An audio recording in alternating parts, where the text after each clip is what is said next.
watching from today. Thanks for finding us right here on the OH.Report video podcast. And it's a beautiful day, I gotta say, here at OH.Report World Headquarters in sunny Mansfield. And, you know, things kind of heating up outside. It feels like spring a little bit. I would say the same could be said for the sports world. We got Super Bowl week coming up. We just found out the boys basketball tournament draw yesterday, so we're going to break those down for you coming up in a little bit. Had a big MMA event go down on Saturday as well, and we got a special guest with us here in studio. But first, we have got to kick it out to KMAC land and check in with the champs of girls basketball. And out there, we've got Travis Berardi standing by. What's going on, KMAC Travel? What's happening down at Mount Gilead? What's up, Ski? And yeah, you said Mount Gilead. For the first time in 10 years, it is not Cardington that has won an outright KMAC championship. It is the Mount Gilead Lady Indians. Let me see. Hold on. Let me get over here. Here, now I'm centered up. But yeah, Mount Gilead knocked off Cardington on Saturday in the game. If you want to watch the replay live and free that Hayden, Gray, and Josh Banks called, but the Lady Indians are outright KMAC champs, the third conference title in school history, and we are joined now by their seniors, 5 of their seniors, and we're just going to get right into things. And I am joined first by Tatum Neal.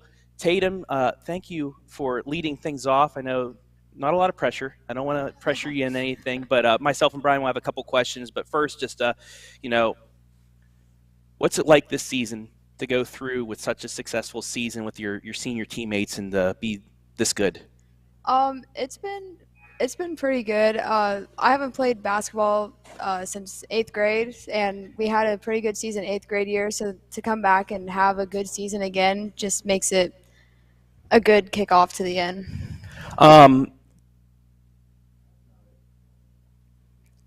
Definitely when we won the KMAC championship this past weekend. It's got to feel good to go against one of your rivals right down the road to do it, and you beat them twice as well. That's got to feel really good. Yeah, it does.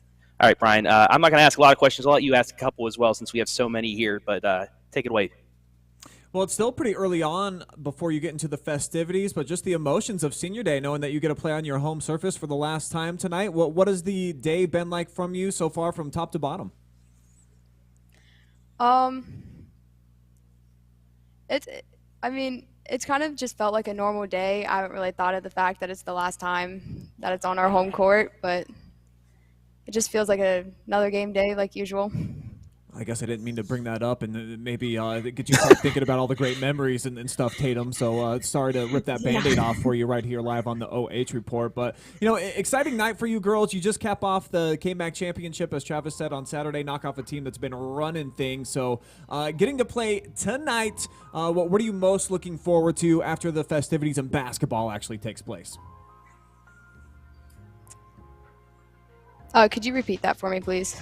Yeah, what would you say that you're most excited for just for senior night tonight and everything that comes with it? I've never actually been to a basketball senior night, so I'm not sure what to expect, but I guess I'm pretty excited to just enjoy the moment. Yeah, well, we look forward to watching you live and free tonight, so take it all in. It only comes once, and enjoy everything tonight, Tatum. Thank you. Thank you, Tatum. All right, let's get right into our next guest, Lydia Stallnaker. Come on down. You're the next contestant on the OH.Report podcast. How you doing today, Lydia? I'm doing pretty good. All right, you got to take me through this game on Saturday. Cardington had a chance to make it 10 straight, an outright title. You guys needed to knock off your rivals one more time to get it. Just take me through the game because it seemed like you guys controlled it the whole way. Well, we came out with a lot of energy like we do every game.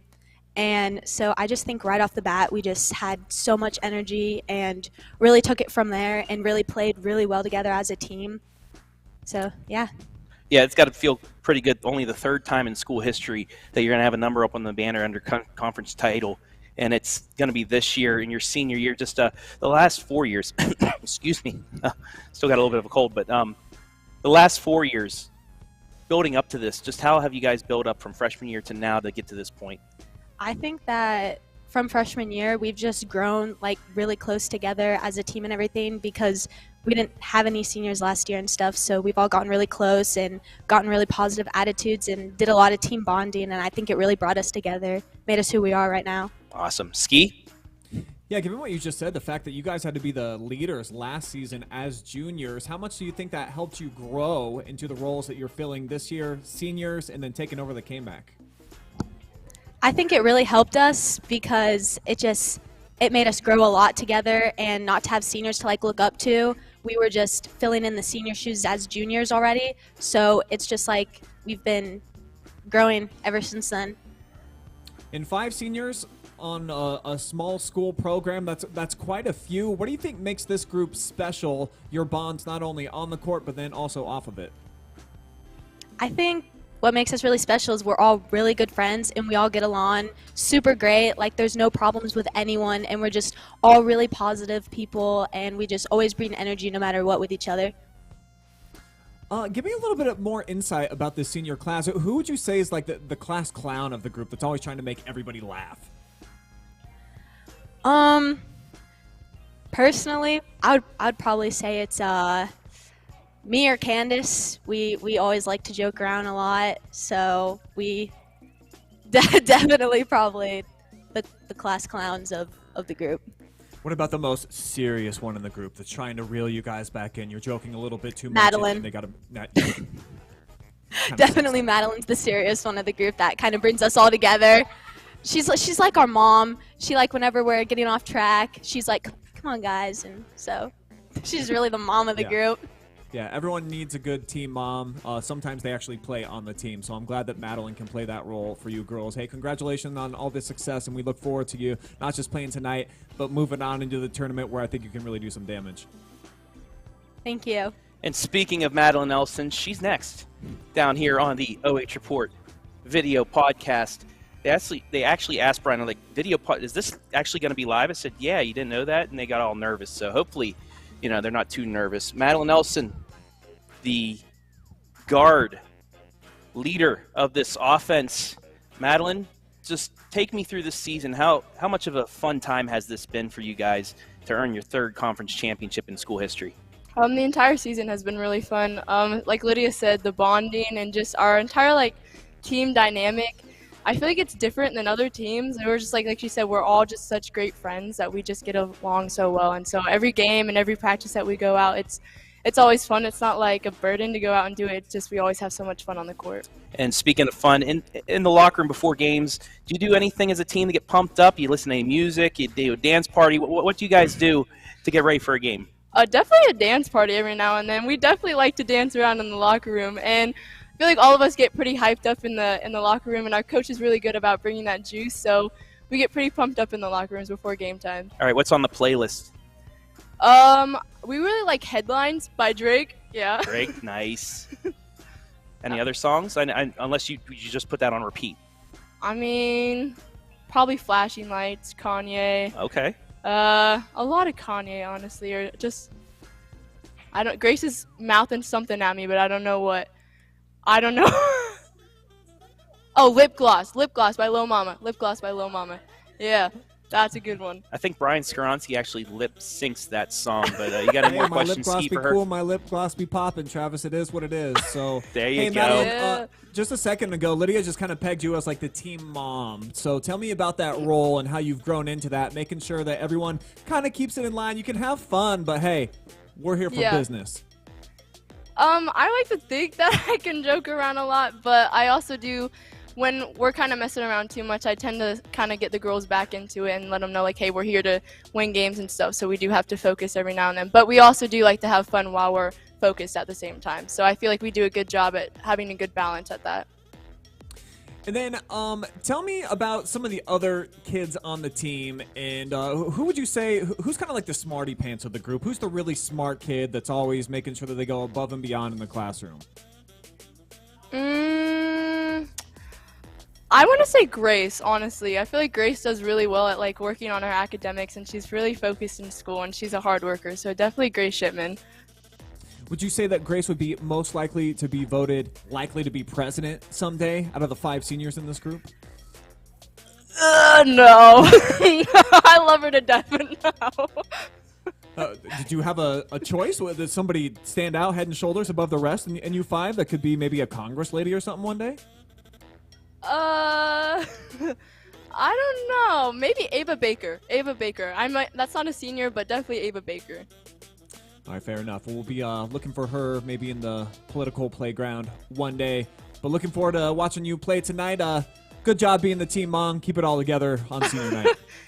Thanks. Thanks, Madeline. We got one more coming up that is Grace Shipman as well. She has a friend that's going to be standing next to her, Candace Millizer, unable to talk with us, but at least she's going to get on camera because she's a senior as well, and it's senior night. So come on over, Candace, as well. Just stand. She can play a translator for you, actually, on here. But Grace, you guys are the number 4 seed in your district this season. KMAC champs, you already have that done. I know you guys want to make a run in the tournament. What's it going to take, get through senior night tonight, get through your regular season games, but then try and make a run in the tournament? I mean, honestly, just staying focused. Like, Cardington was a huge, pinpoint for us. Just that's kind of been our goal all along. So doing good in tournaments, that's definitely something we also want to continue working hard for. And I know Candace agrees with the head nod. So just how has this senior season been for you? I know, your last time playing with these girls, but it seems like you guys have made the best of it. I mean, it's kind of surreal, honestly. I've been playing with some of these girls since I could walk and some since 3rd grade, so it's kind of cool how we've just all been full circle, come back to each other senior year, won 8th grade KMAC, win senior KMAC, just feels good. All right, and what's one of your best dance moves? I saw you out there dancing over there beside us, but what would you guys – how do you guys get down before a game? I mean, some would probably disagree, but I think my gritty is pretty good. Okay, the gritty. Yeah. I know there's a lot. Hayden Gray behind the camera. He's got a pretty good gritty as well. We get the officer, the school officer over here hitting the gritty. You want to go across the screen? Hit that. Go for it. You got it. Mr. Turner, hit it. Oh, yeah. Yes. Only on the OH.Report will you see that. That was amazing. You even got Candace laughing over here. Brian, take it away. Grace, I got to assume that your dance moves and your gritty's a whole lot better than that school officer right there. Yeah. Would you categorize yourself as the best dancer on the team, though? And if you're not, who is? I'd say I'm up there, but I'll give Lydia that one. She's a pretty good dancer, warm up. She's out there lip syncing all the songs, dancing around, having fun. So probably Lydia. What about the best dressed on the team? Who always shows up for school just looking their best? Not to be biased, but I do have some pretty good fits. I do. I come to school. I never wear sweatpants. I make it a goal of mine to not wear the same outfit in the same month. So I'd give that to me. Who's second? Probably Madeline. Yeah. That's a deep wardrobe if you can go a whole month without duplicating outfits. So. I do have a shopping problem, so that's probably why. It's a good problem to have. All right, well then who does wear sweatpants all the time? Who would you say is kind of known for that? Candace Millizer. It's okay, though. She still comes in to school every day looking fire. It's comfy. You got to get through the day somehow. Well, who would you say spends the most time getting ready on game day, where they're making sure that their braids all looking perfect and fly? I mean, Aubrey Thomas is our team braider, so I'll give her a shout out on that one. So not that we all do our own hair, but I'd say she takes the most time just because she gets herself and everybody else's hair ready. Well, I'm sure your girls are all going to be looking great tonight for senior night. Is there anything that you're most looking forward to with the festivities that are about to be going down here in about an hour and a half? I mean, I've seen other senior nights. Hopefully I don't start crying when I'm walking, but I'm most excited about the food, honestly, if we have food. If you have food? Now that I'm assuming Yeah. that you got to have something lined up, right? Hopefully. I don't know. They're keeping it pretty under wraps over there. They already had a team meal that they thankfully allowed us to have, so we appreciate you guys. But they had Chipotle for their team meal beforehand, so Yeah, trust me, Travis. if we that's saw just you chowing down right before we got on camera here, pal. Good stuff. Hey, healthy at least. But if that's an appetizer to what they have, it's got to be, as the kids say, fire tonight. Get off my lawn. Anything else, Ski, from you? I just want to, wish you congratulations for the KMAC championship. It's been really cool to be watching you girls kind of blossom. I know that we had you on the OH Report a couple of years ago. No seniors for you last year, and now you step into this new position where you guys are all the senior leaders out there, and you made it happen. So just want to give you a quick bravo, Grace, you and the other 4 seniors. Thank you. Anything, Candace, you want to add? No, you're good? All right. Well, that'll do it for the KMAC part, Ski. Anything else you would like to add about this team before I let you get back to your other interview? I think I just kind of outlined it right there. It was really neat, during the COVID year, which was strange for everybody, getting a chance to watch them compete for a KMAC championship. I'm pretty confident that they finished second a couple of seasons ago. And then last year, with no real proven veterans on the team after the graduating class that they had, I think that it's been kind of a treat to watch these girls blossom this season and then put themselves in a position to play at Cardington on the road, the team that's won it a whole decade consecutive in a row, and to knock off that squad on a Saturday and an afternoon game too. I thought that was pretty special and spectacular. Yeah, and if you folks want to watch their senior night festivities, we'll probably be on the air about 5:30, 5:40 for that, but we'll do the festivities and then their game against Ridgemont, 6 o'clock right here, live and free on the OH Report. Will be on our Facebook and the main YouTube channels. But looking forward to make the call. But I'll get you back to your interviews, and then Hayden will join me here in a little bit, and we'll talk some boys basketball tournaments. Yeah, sounds great, Travis. Appreciate the time out there in Mount Gilead with the KMAC champions, the Lady Indians. What a seasons they've had so far up to this point. And like Travis said, we do have some special guests here in the studio. So let's start first with Jonathon Langdon, our OH Report correspondent down at Mount Vernon Nazarene, who is in studio today. And hey, thanks for popping by. I know that you had no idea that you would be a part of this today. And lo and behold, here you are on the mic. Yeah, and honestly, I kind of figured I was going to get asked to do this, and I was like, all right, you know what? I guess I'll hop on for the pod for one time, and here I am, ready to talk some tournament, talk to this guy over here, of course, as well. Okay, so not a total surprise for you, so that's great. And the guy right next to you, of course, is the one, the only, the spark plug from Lucas, Ohio. Zane Finley is in the house today. So what's up, spark plug? How's your Monday going? Good, man. How you guys doing today? Thank you guys for having me again. Yeah, so far, so good for me. Jonathan, you too? What? Just all peachy over here at the OH Report, I think. Yeah, it's great. Let's start with your weekend, man. And actually, no, I want to start with today. So your recovery after fight night. So we're, less than 2 days removed. Talk to me about that process when you've just gone through a fight camp, you've put your body on the line in the cage, and now you're trying to get back to normal. So, it's like one of those things where, your body's a little beat up. I took a little, couple stitches, I got cut up in the fight. And yesterday after the fight, I went and watched my brother wrestle. So I kind of had a pretty chillax day other than just going to watch my brother wrestle, chill out, watch movies, eat a lot of junk food that I haven't been eating in a couple weeks, Today I went back to work. I took the day to go right back to work and get back on the grind. Tonight I'm going to take the night off of practice, but I'm looking to be back in there right tomorrow, right after work. So 1 day break and we'll be back to getting better. Love it, man. The grind never stops. Basically no days off for this guy. As far as junk food, though, what's the one thing that you were dying to eat after? Because you really got to, just drown yourself of, no sugars, no carbs there for a couple of weeks. I don't think a lot of people outside the fight game or wrestling understand. Yeah, so after the fight, I didn't plan on eating this, but I tried it for the first time because my buddies all ordered it up and we kind of all met up at the house and stuff. I ate Philly cheesesteak pizza.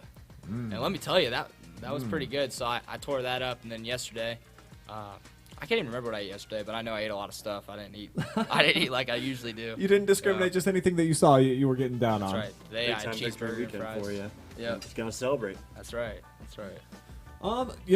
Take me into the finish on Saturday. You got your second victory. You had a rear naked choke. Just break down the fight for us a little bit. So, before the fight, I planned on right away because last fight I came out and I did not perform like I wanted to whatsoever. So, the whole thing with my last fight, my loss, is I tried to wrestle him the whole time just because, that was my instinct going in there.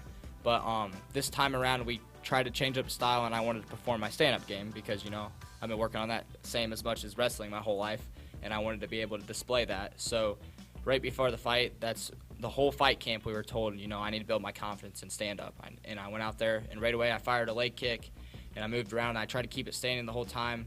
But unfortunately, the dude took a shot, and he gave me his neck, and that's how I got the finish with the guillotine.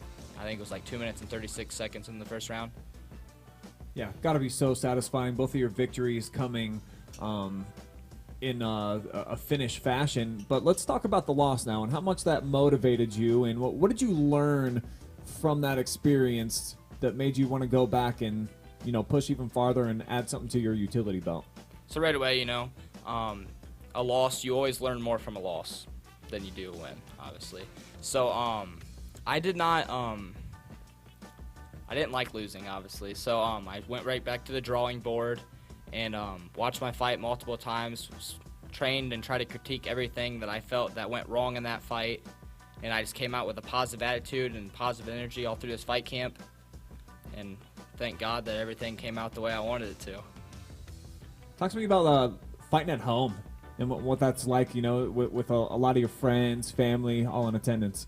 Yeah, it's awesome. You know, it's a super electric in Mansfield, and Canyon Tackett also fought that night. And we've been training together since we were little kids. I was like 5, he was 12. We were going to grappling tournaments together all the time. So it's really awesome that we got the opportunity to go out there and fight in the co-main event and main event. And he got the title, so we got a title back to Wolverine Den. And I'm super awesome. It's super awesome to see that. And we've been training really hard. And I can't thank my coaches enough, Mickey Scadova and Cody Stevens. You know, they put all the effort into me. Nick Walls, Canyon Tackett, everybody else at Wolverine Stevens Gym, and Mickey Scadova's. Everybody pushes me to my limits, and that's the reason why I'm here today, and my family and friends and fans. And I thank everybody. I mean, it's awesome to go out there, and I feed off their energy when I go out in that cage. You know, I hear everybody going crazy, and that's when spark plug chants, they go through the crowd, and that's, I mean, I feed off of that, and I can't be more blessed. Yeah, I want to talk about your wrestling career at Lucas specifically. Just talk about how now, as you have a gym, you have a big-time gym. Lucas, it wasn't necessarily the case. You had a lot of years where you didn't have that. So just talk about the transition to that. Yeah, so Lucas, I went to Lucas from 1st to 6th grade, and I left Lucas. They didn't have a wrestling program at the time. So I went to Madison for 7th, 8th grade. I won a state title in 6th grade with Madison because I wrestled for that biddy program because Lucas didn't have a wrestling team. And my freshman year, Lucas actually got a wrestling team. So I went back home because that, you know, I'm born and raised in Lucas, and it was a great experience. I mean, we ended up, actually, we got a post office. My junior year of high school, we got up in the post office little wrestling room, and that's awesome. My dad actually became the coach my sophomore year, and I had very good success, and we actually had a good group of seniors in my grade. We had 4 seniors that we all kind of stuck it all out through because they had some biddy wrestling, and we all stuck it out all through high school and everything. So that's the biggest senior class Lucas has ever had in wrestling. And now we've got a new coach, Anthony Brooks, and I'm actually the assistant varsity wrestling coach in Lucas right now. And they're making big steps, and our biddy program is coming along. And I can't wait to see what the future of Lucas wrestling holds. So has that connection between Lucas and Madison always been there from the start, just because you started out at Madison? Would you say that? Yes, sir, yeah. From 7th and 8th grade, I went to Madison, wrestled, and I traveled with actually the new varsity head coach at Lucas. I was on a travel team, Mansfield SWAT, with him when I was a little kid, so our connection's really good there too, and I can't wait to see what he brings to this program. It's unreal. You know, he's one of the best wrestling coaches in Richland County, Ohio. You know, he's had tons of success. I mean, you look at kids like Seth Shoemate. You know, he's at Ohio State now. He wrestled for Anthony. You look at Jesse Paulser. Jesse Paulser was the Mansfield senior, you know, the Tigers guy. And he was, state runner-up her senior year. Yeah. He wrestled at Lake Erie College. I mean, Anthony's had tons of success. So I'm excited to see what he brings to Lucas. And I don't know if they know what a great coach they have yet, but they've got a great coach, and I cannot wait to see what he does.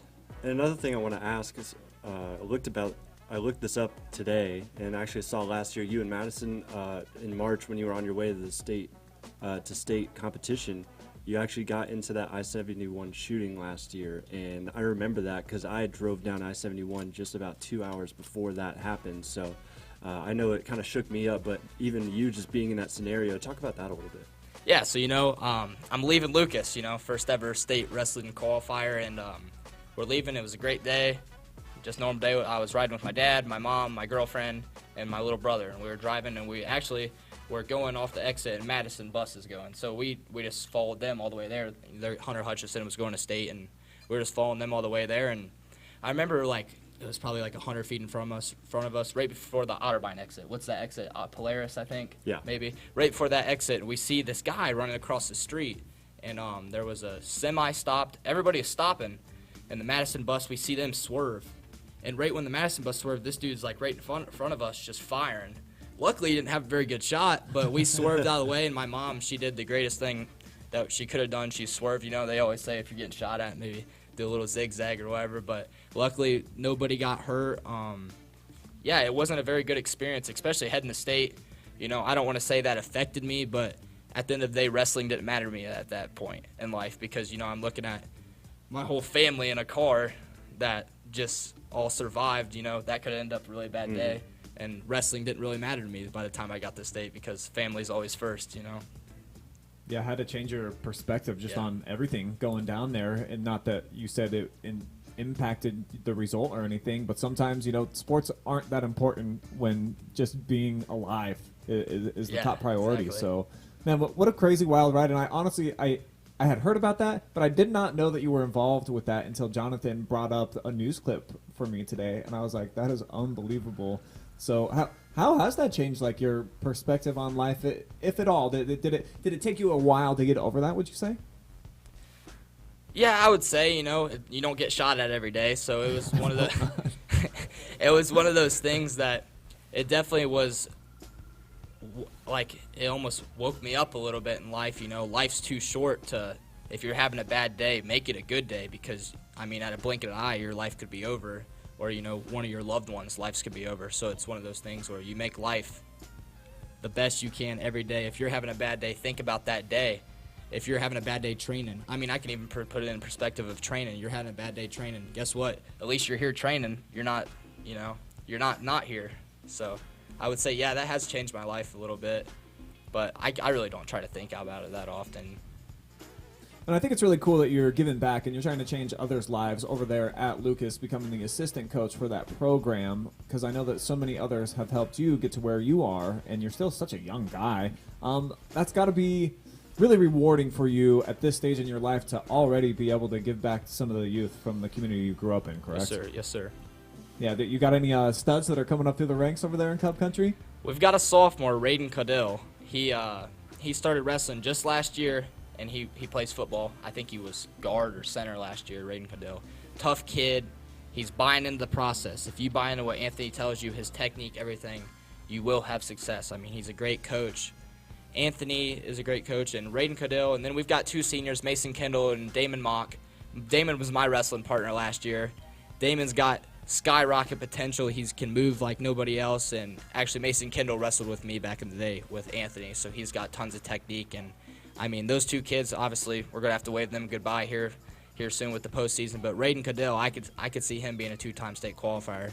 Or even this year, if the brackets end up right, the potential is through the roof with that kid. He works hard every day, comes every day, and I'm excited to get back in there because with this fight, I've tried to come as much as I can, but with my training schedule and everything, I haven't been able to be there every day, which I've been at all the tournaments, but now that this is over, I'm going to try to make it a point to make sure these kids finish out the way they should, for sure. And it's not really normal to say that you start a wrestling program so soon and you've already got guys that are contending for state and making their way out. So it's just a testament to that program and how much you guys have built into it. So I respect that. Yes, sir. Yeah, Lucas is just one of those places where, the football program's even this way. You buy into your seniors. So, last year, our senior group was that first group that stuck all together. So all these kids that were coming in, freshmen, we don't have a small wrestling program, obviously, but all these kids that are coming in that were, freshmen, sophomore, they were watching me, Noah, John Vetter, and Hunter Kaltrider go out there and put on something and show. At the KMAC last year, I think we actually got third as a team with 6 wrestlers. We had 3 champions and 1 runner-up. So we tried to prove a point last year that, we might be small, but we're coming out to compete with everybody else. And as far as you in competition moving forward in MMA, what's next? Like, I know that you're only going to take tonight off in terms of training, but are you already looking to the next fight and you're wanting to sign one up as soon as possible? So, no, actually, after this fight, me and Cody and Mickey Skidova all sat down and we talked, and I think I'm going to take 6 months to get better. So 6 months of just hard training, because at the end of the day, I'm only 20 years old. Sure. So I don't have to be fighting every 3-4 months. I can better myself. I'm going to hit some grappling tournaments. I'm going to hit a couple, hopefully, USA boxing amateur fights. Life, I don't have to rush it. I've got 3 fights this year so far, and it's one of those things where I just perform my own destiny. I go out there and train hard, and I know there's so much stuff I can get better in. I know I've progressed so much in the last 6 months of me coming back training really hard. Me and Cody talk about all the time, think about 6 more months. So, and then also I'm coming back, and I'm never fighting 170 or 185 pounds again. I'm going to come back my next fight at 155. I'll never fight another weight class again. So. Yeah, and I think that's proper. And actually, since your debut when you did fight, and I think that was a catchweight if I'm not mistaken, it's your first one, I did say, at your height, if we can get Zane down to 155, what a specimen this kid can be. He just got to trim off some of the baby fat, and I know that you work super duper hard, but if you can get down to that 155, I do feel like that's the proper place for you. So that's our goal right now. We're going to work on nutrition, we're going to work on training, and we're just going to work on getting better. Getting better every day, focus on one day at a time. So that's the plans. As far as like diet and stuff, when you do have to like fully get slimmed down there for the fight, what type of like calorie restriction do you put yourself on, like the couple of weeks leading up to a fight? How bad is it? I wouldn't say it's too bad. I eat a lot of protein still. Like in the mornings, I'll wake up and I'll eat 2 or 3 eggs, and then usually a cup of fruit or something like that. And then for lunch, I'll go and eat half a cup or a cup of lean ground turkey or 2 chicken breasts with a vegetable or fruit. And then for dinner, I was eating, another 2 chicken breasts or some lean ground turkey with another vegetable or fruit. Okay. So, I'm getting a vegetable and fruit in each meal and protein still. A lot of the water, I drink a lot of water. It's like 1.5 gallons, 2 gallons of water I try to hit every day, so I'm hydrated still. I feel good. The only thing is I have a sweet tooth, so like I really want to eat like sweets and stuff, but that's, at the end of the day, I'm trying to make it the lifestyle to where I'm not eating for like pleasure. I'm eating for success. So if I put the good foods in my body, I go perform better at practice. I go perform better at the cage. So it's one of those things where I'm not trying to eat and go to practice, go eat Taco Bell and go to practice and feel like crap the whole time. I'd rather eat good foods and go feel good and perform well.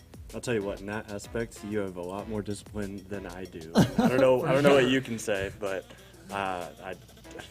it's a struggle for me. What would you say is your go-to craving, Jonathan, that you just can't turn down? Anything that's not, I'm not going to say that, but my go-to craving would probably just be chicken Alfredo. I eat that like as much as I could possibly get. Yeah. And we had it at our small group dinner the other day, and I took out maybe like a third of it, and there was like 6 of us. So I eat pretty well, although I don't gain too much weight. Yeah, same over here. Peanut butter has always been my awful addiction that I can't seem to shake. And I didn't realize how much I had eaten. My wife goes on this bidding website, and she won this whole stock of these big peanut butter jars. I think she said 11. That wasn't that long ago. We're down to the last jar, and I ate about half that last night. I've got a problem. I'm here to admit it. Hi, my name's Brian. And Hey guys. Looking to get better. Well, hey, Zane, we're always looking for you to get better, and I know that you will over these next 6 months. So continue success. Say what's up to Cody and all the guys when you go down there to Wolverine MMA HQ. And, man, I need to get down there sometime, right? That's awesome. You need to come down there. It's awesome. It's a family there. Everybody there works hard, and Cody's one of the greatest coaches you can ever have. He pushes you to your limits every day, and you listen to him because he has so much passion for the sport. And I can't be more blessed to meet Cody. I can't be more blessed than not, meeting Cody at 5 years old. He's changed my life since I was a little kid, and I'll forever be grateful for that. And one more thing, I'm going to segue to basketball because I know Lucas just won the Mid-Buckeye Conference. Do you have any guys on the team you want to shout out, maybe? Corbin Toms, we played football together, and he's a baller, Logan Toms. They're all my brothers, I played football with them. But me and Corbin, we definitely always fed off each other's energy on the football field. So Corbin Toms for sure finished the season strong. I don't really watch much basketball, but I know they're good, right? Yeah, they're good. Oh yeah, top 2 scorers on the team. They're both studs. Matter of fact, we're going to catch up with both of them tomorrow over at practice. We're going to do some around the arena with them and get a little bit more insight as to what makes them tick. So looking forward to that. And like I said, just always looking forward to watching you grow and see what's next for you. So get out there and just keep taking over the world, man, one day at a time. Thank you, guys. Thank you for always supporting me and thank you for everything. Yeah, man, congratulations. Hey, thank you so much. You guys take care and have a beautiful weekend. Hey, you too, man. Thanks. It's a long way from the weekend. It's Monday, but hey, I'm looking forward to it already, pal. Hey, I always look forward to the weekend. Always that. So Zane Finley, the spark plug, everybody. Thank you, guys. Thank you. All right, like Jonathan said, we're going to segue now into some high school hoops, and we're going to break down a few of the tournament brackets. So do we still have the boys out there in Mount Gilead, or is it just going to be me and Jonathan for this? All right, if we get them, we'll talk with them. But I know that we're going to break down the Willard D4 district first. So I guess while you're here, Zane, real quick, if you want to shed some light, because we're about to bring up the bracket here that Lucas is going to be participating in, and just let me know if you see any pitfalls for the Cubs out there, or if you feel like these dudes are just going to run clean through it, because they are the number 2 seed out there behind Colonel Crawford, who is the top dog. So there's a look, Mr. Finley, and there's your Lucas Cubs, the number 2 seed. They get to take on the number 14, and if they win, then they get the number 13. So you gotta obviously like their chances in the sectional, yeah? Of course, yeah. Duh. And then up top, Colonel Crawford, they are the number 1 seed. They are going to be playing at Shelby. Potential matchups for them. You like them to get through to the next round, and that's where I think things start to get interesting potentially, is when we start getting to those district semifinals. So Jonathan, give me a little bit of insight, my guy. Outside of those top 2 seeds, do you see anybody that can become a factor, or do you feel like we're mostly going to get chalk with Lucas playing Crawford for the title? If that's Monroeville I see there, I think Monroeville has a chance to make some noise. I feel like their offense has done very well, and taking on Crestline, I like them in that first matchup. If they get to that position, I think it would be an interesting game, especially going up against Lucas there. Yeah, I think you're right. I think Mansfield Christian may be the only surprise team that we could see emerge out of there. Amar Davis, he's a big-time scorer. Flames, they put up 64 or more points 9 times this year, so they can definitely fill it up. I just don't know if it's going to be good enough to get by a team like Colonel Crawford and the likes of David Sheldon and all the success that they've had, the defending district champions in Division III and now making the move down to D4. So definitely going to be interesting to watch. Make your case, Sparkplug, before you leave. Why is Lucas going to win this district? Just Lucas, everybody feeds off each other, and Corbin Toms, Andrew Smolin, all them guys are great leaders, and I know we lost to Colonel Crawford, correct? You by did earlier 2 in the points, season. 2 points, 4 points? 60 to 57. 60 to 57, okay, so yeah, I think we'll critique that, and Coach Eisman's a good coach. I think with our senior leadership and everything, we'll come back and we'll win that title. It's just Lucas. It's Lucas. We feed off each other, and they'll play good. Yeah, I think if I had to make a pick, do you like the Cubs to win that and get some revenge over the Eagles, or would you kind of more side with the top seed in CC? Well, just because I've got this guy next to me and he's an MMA fighter, I'm going to go ahead and go Lucas in this one. And, yeah, I think that's just going to be a good revenge game for them, and they can pull themselves into a good championship matchup after that. All right, so that's the Division IV Willard District bracket. It's always fun getting out there and checking in on those games. All right, let's move on to Division III now and see what's going down at Norwalk. And the defending champions here are Colonel Crawford, but like I said, they moved down, so they're in D4 this year. So now Cardinal Stritch, they're the team I think that you would kind of put an eyeball on there. 16-3 on the season, and they got a fairly smooth path to get all the way to the finals. When you look at maybe the biggest challenge that would be standing in their way is Margaretta, a team that did get to a regional last year for the first time in 100 seasons or something. Pretty decimated by graduation, Jonathan. Yeah, and I think Cardinal Stritch comes out of this group. Crestview also, they've had a fantastic year compared to years past. I know that being an alum of Ashland High School, we played Crestview a couple of times. You could kind of see it coming up. When I was a senior, I think it's about the freshmen at that point where you could see that they were growing. And now here they are, juniors and seniors, leading the way. Just going to be Cardinal Stritch that gets in their way there at the end. I think it's going to go pretty much uniform here. Crestview, to me, they look like they could get tested right away and may not even win a tournament game. Winford, I've seen in person, I really like. Their full complement of talent. They've got a great senior class. They've got a couple of juniors that can really light it up too. Haven't seen Genoa in person, but to get the number 4 seed obviously speaks for them. And then Huron may have the best individual player in the tournament in Dylan Holler there as the number 3 seed. So for the Cougars, it's been so much great success this year. The best season in program history, and they've broken so many records, but I could honestly potentially see the Cougars not even get onto a round of district. Interesting. So you have Winford. You could see Winford taking that, Genoa. Both that is a very tough matchup there in that second round.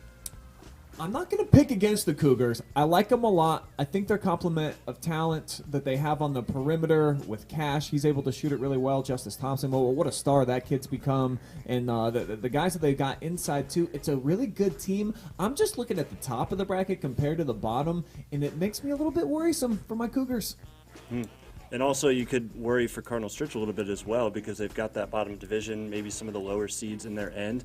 Then they get to that next round where they have to play a Crestview or a Genoa or a Winford, and they may not be ready for them taking on the teams in those previous rounds. Yeah, that could be a good point. And for more to add on a scoop here to the conversation, let's throw it out to Travis Bracketology Berardi hanging out at Mount Gilead. I believe we've got him and Hayden Gray standing by. Yep. Trav, Hi, Ski. What's your thought on You the thought you Division could 3 get rid of us at all? D3, I mean, the Crestview Cougars are a darn good team, don't you agree? Yeah, they're really solid this season, and despite a few things that have happened there towards the end of the regular season, I think they still put themselves in such a great spot, and I think it's always good to have a little bit of that trial and tribulation at the end of the season to help get you ready for the tournament. Gentlemen, And I thought we Cardinal had you. Do we? Stritch, you do. Okay. At least I think All right, you do. Trav, Do so ya? we got the Hi. Division 3 Norwalk District bracket up here. Just give me some insight and make some bold predictions for me. How's this one all going to shake out? The Crestview Cougars are a very good team, but they got Cardinal Stritch. I don't know much about Cardinal Stritch, Hayden either. Ford's a really good team as well. I'm interested to see how they would match up against a Crestview in a sectional final. Margaretta always one of those teams that can make a run. The district champions in D4 last year, moving up to D3, it's going to be a little bit tougher. But I can see Crestview, if they could play their game of basketball, them and Cardinal Stritch with a good matchup at Norwalk. Hayden, do you think that we're getting chalk here with Cardinal Stritch taking on Crestview, or do you potentially see some road hazards for the Cougars? I think they've got a really tough journey. I mean, I know that they had some of those rough patches there at the end of the season. Obviously, that loss to Ontario kind of concerns people, but I think that, we can pretty much chalk it up. I think, Coach is going to have them. Coach Kurt's going to have them ready to go, and the tournament always starts the second part of your season, a brand new season, so I think they're going to come out hungrier than ever. All right, definitely looking forward to that one. I think we might get a few more surprises than a lot of folks think. The number 1 versus number 2 getting into the district championship, I definitely don't think is going to be a cakewalk. It's certainly not for the Cougars. But as we flip the script now, let's check out the Ashland Division 2 district bracket. And guys, this thing is loaded. Whoever survives this journey is gonna have to earn it. When you look at the likes of Lexington as the number 3 seed, Shelby's the 2, Sandusky, they've got 18 wins, and they're at the top of the mountain. But I saw this bracket yesterday shake out, and I said to myself, I like all of the top 6 seeds to have a legitimate shot to win this thing. Jonathan, tell me I'm crazy, or is there so much depth in here that it's really impossible to try to identify a true, a team that you would say, hey, that they're definitely going to get through? It's a tough choice. There's a lot of good teams here. Those top 4 that get those buys all could reasonably make it out of this group. I have not seen Lexington play in person yet. I'm waiting to watch them in the tournament, so whoever they end up playing in that Willard-Galleon game. I also really like Willard because I remember the very first game that I did with you guys was with Willard. I love Max Dawson's game. I think he plays the right way, but also that's such a tough matchup for him against Lexington. But I think the bottom of that bracket is going to be where we see someone come out on top. Interesting. So Jonathan kind of likes, either Shelby, Lexington, if Willard can pull off an upset, potentially Ontario to get through. What do you guys think about his thought? I see Travis already shaking his head. There's a lot of sectional finals that should be district semifinals or district championships, but Willard Lexington, that's an intriguing matchup. A Mansfield senior matchup with I believe what is Bellevue. I mean, any of these sectional finals could go either way. I believe if the lower seed has a pretty darn good night, but I'm interested.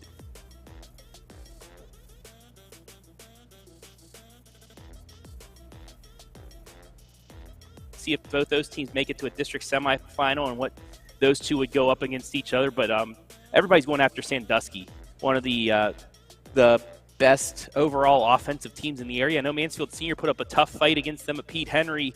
I believe they ran a zone in that and caused some problems, but Sandusky still pulled off the victory. So, I mean, Sandusky putting up 100 points a couple times this season as well. But, you got Shelby with the high flyers and Bruscotter and Lance. Lexington with one of the best freshmen in not only Ohio but in the country. So there's a lot of big names. Max Dawson, like you guys said, at Willard, but a lot of big names, a lot of great teams. This is going to be one of the most entertaining districts in the state.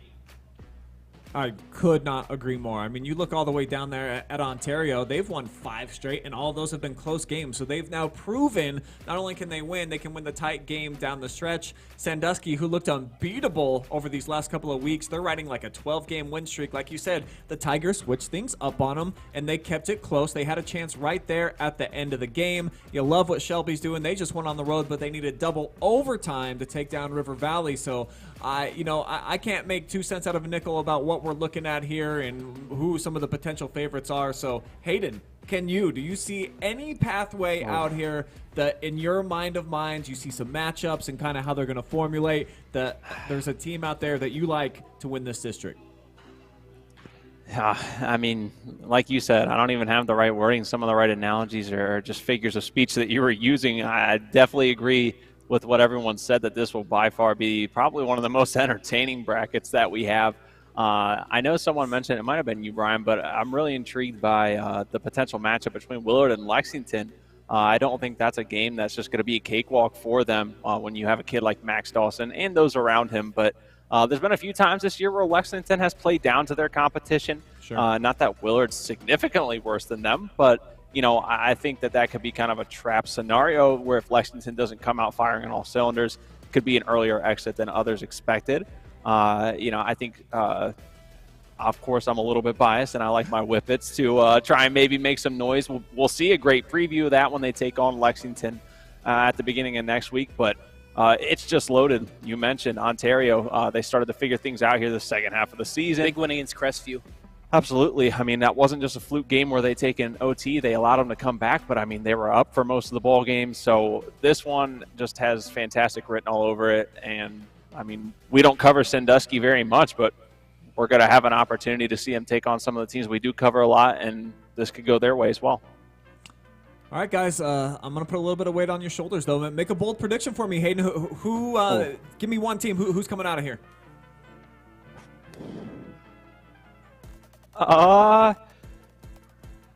Shelby. Okay. Travis? I'm taking the Whippets. Book it. Actually, I'm going with the Whippets as well. Bruscotter and Lance, I think they go off in a matchup with Sandusky in a district championship game. It's a high-scoring affair, kind of like what we saw with Diebler and Willard back in the day, 101-99 or something like that. I think it's going to be high-scoring, but I think Shelby's going to hit one more shot than Sandusky in a district championship game that I believe you'll be able to see live and free on the OH.Report. It'll be one of the, let me book it now, best boys basketball game we've ever had on the OH.Report. Oh, whoa. Do you remember Colonel Crawford and Western Reserve last year in the I know, Sheldon Bowl? I know. Oh, yeah. I know. Okay. I know, but I'm just saying. Just saying. I like it. That's bold. I asked for bold, and I got it right there, Trav. And I believe Shelby and Lexington play each other next week, right? So we'll get a preview. That's what I said. Yeah, I'll be doing a highlight of that. Jonathan. Can't wait. Who gets it done? I was going to go Shelby, but now that both of them have gone Shelby, I feel like I should, Smart. be the one You're that smart, changes things up. But you know what? I think I'm gonna take Lexington here. I think Lexington has the depth. They've got some star powers from both their seniors and their freshmen as well. I think that they can make a little bit of a run here. And I think if they do run into Willard and get that wake-up call, it'll wake them up enough to take on Shelby in a strong game. Then they can ultimately get to Sandusky if it ultimately ends up being them. But really, anything can go here. If Sandusky gets upset in the first round and we see some other teams make some noise, this thing could change just like that. One top team goes down, another one goes down, and you could see like 3, 4, 5, 6, and in that range, anybody could get out. That's why it's so interesting. Yeah, interesting is the correct word. I think because I'm the host, am I allowed to cop out and just not make a pick here? No. Come on. So we'll let our key insiders break it down. We got a couple of Shelbys and we got a Lexington. I think any of the top 6 seeds could win it. I truly do feel that way. I would not be stunned if Willard were able to get by Lexington and then get into a district championship, and or even Ontario, who's been playing great. Kind of like the Minutemen pick, though. If I had to side towards one team, I think that they've got the combination of size and guard play. So that would be okay. I'll just go out on the limb. I'll take the purple and gold. We'll tie it up at 2. Okay, here we are, 2 apiece. All right, guys. Well, hey, it's the big week. The big game's coming up on Sunday. So we got a great Super Bowl, I think, that we're in line for. Kansas City, the representative of the AFC. And what a great league that was this year. And then in the NFC, the Eagles so dominant, not just in the regular season, but during the postseason. But before we talk anything about the game, we'll let you go first, Jonathan. Give me some insight about how you like to take in the big game and the big week.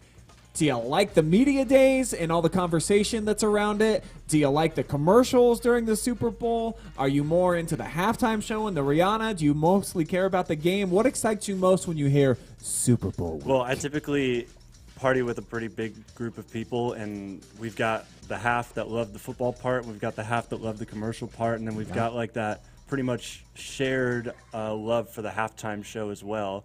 So I think this weekend we're going to be in because last year we were in my living room, which is tiny, which is about the size from here to you and a little bit wider, but and we had like 20 people crammed in there, but we'll see what we do now this time around. But I just love the 2 teams in this game. I love the Chiefs.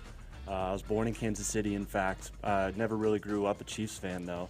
But and also one of my best friends is a huge Eagles fan, so I could go either way. And I know we'll get to predictions later, and we'll have to see what happens. And especially with those 2 on the screen, that's a main storyline as well. Yeah, I guess let's throw it there now. The Kelsey brothers are going to get a play against each other, Hayden. So 2 boys from Cleveland Heights, and they've made it onto the big stage. You know, Mama's got to be torn, of course, on the inside. I've heard that there's been something that's been put out there where she's got like 50,000 signatures where she gets to flip the coin to start the game, and I think that should happen. Have you ever – actually, tell me, what's the biggest event that you've ever went head-to-head with a sibling on? Oh, I never had the chance. So my stepbrother was a couple of years younger than I and went to Madison, so it would have been perfect. Me being a Shelby kid, we would have had a chance to face off against each other in football, but it didn't line up ever just because of our age differences, the levels that we were playing at. So that would have probably been it. I wish that could have happened. And then I have 2 sisters, so we never went head-to-head on any field of play, but so, you know, I'd say probably the biggest thing I ever did with a sibling would just be driveway hoops with my brother, I guess. And I got to admit, while he is younger than me, once I got past the age where I was at least like 2 feet taller, he started to up his game and kind of take me down. So I got to give him that crown. And I got to imagine with your 2 sisters, there were some harsh competitive games of Candyland going on, or maybe the game of life where you just did not want to give them the upper hand. True. Yeah, you know, Wii Sports or anything like that. Yeah, there was definitely some sibling rivalry going on there, too. Yeah. Pretty awesome. And then you see the 2 quarterbacks up on the screen right there. Hurts versus Mahomes, Travis. So, obviously, Patrick, he's the proven guy. 5 straight AFC championship games. He's in his 3rd Super Bowl appearance. Jalen Hurts, he's kind of the new flavor added to the roster. Do you think that the Chiefs have a significant upgrade at the quarterback position, or do you love what we've seen from Hurts, not only throwing it through the air, but then also the 13 rushing touchdowns this year? How would you break down the quarterback comparison? Well, the big question is, will Mahomes' ankle be 100%? You saw him hobbling around against Cincinnati in the AFC Championship game, and before, the game before where he got hurt. Hurts, he's the mobile quarterback. He has that extra little boost of speed to him. It's going to be a great matchup. But I mean, Mahomes does have the edge though for playing in a few Super Bowls as well. So I think it really is going to come down. Is Mahomes 100%? Because if not, you got to easily give it to Hurts. And that's why the Chiefs got to love that there's 2 weeks between the championship game and the Super Bowl. And the Pro Bowl kind of splits that up here. And I think Mahomes will be just fine. I think I haven't really seen much on how he's doing, but considering how he did against Cincinnati, really when we've seen Mahomes in the playoffs, his biggest struggle has been Burrow, but now he's past that hurdle. Now he's in the Super Bowl, and he's going to be playing the game of his life here this weekend. And it'll be interesting to see how Hurts does as well, because I really like Hurts. I think he should win MVP this year. I think that those are the top 2 candidates for MVP this season, and I don't really want to make a pick one way or the other. I would actually, I'm going to lie, I'd probably side with Mahomes just because of the numbers that he was able to put up, and Jalen was out for a couple of weeks, but man, what an emergence we've seen from Jalen Hurts, and it's going to be an unbelievable game on Sunday. I think you can book it. This is going to be one that's going to be a one-score game. It's going to come down to the wire. It's not going to be like some of the Super Bowls that we've had in the past where you kind of already knew the outcome heading into money time. So make a prediction for me, Hayden. Who's going to get it done on Sunday? You going with the Eagles, or you think it's Kansas City? Which Kelsey reigns supreme? I really like I didn't like Jalen Hurts when he was in college as an Ohio State fan. I really like his pro game now. But that being said, my Super Bowl prediction is I am going to go with the Chiefs. I think the NFL wants to see them win. I don't believe there's a script, but I don't know. Just some feeling about it, the way they've been getting by for now. I think I'm going to go ahead and predict Kansas City wins. But I like what you said, Brian. I don't think it's going to be by a landslide. I think it'll be a close game.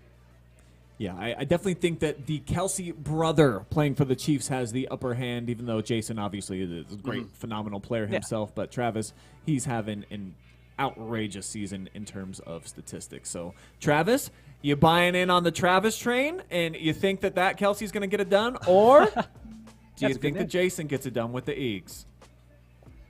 I just hope both teams have fun, and I hope all my bets hit. That's my answer. Because I'm not, I could care, honestly, I could care less who wins. 2 great quarterbacks. I don't want Mahomes winning another Super Bowl, catch up with the Steelers. What are you, nuts? But it's Philly, too. It's Philly, That's my too. guy. Like, I don't want that. I like that right there. I don't want a cross-state rival winning either. So I just hope it's a great game. I hope, you and me, Brian, and everybody else that has some bets on this. He's trying to suck you into it now, Brian. And there we go. That's my answer. I'm sticking to it.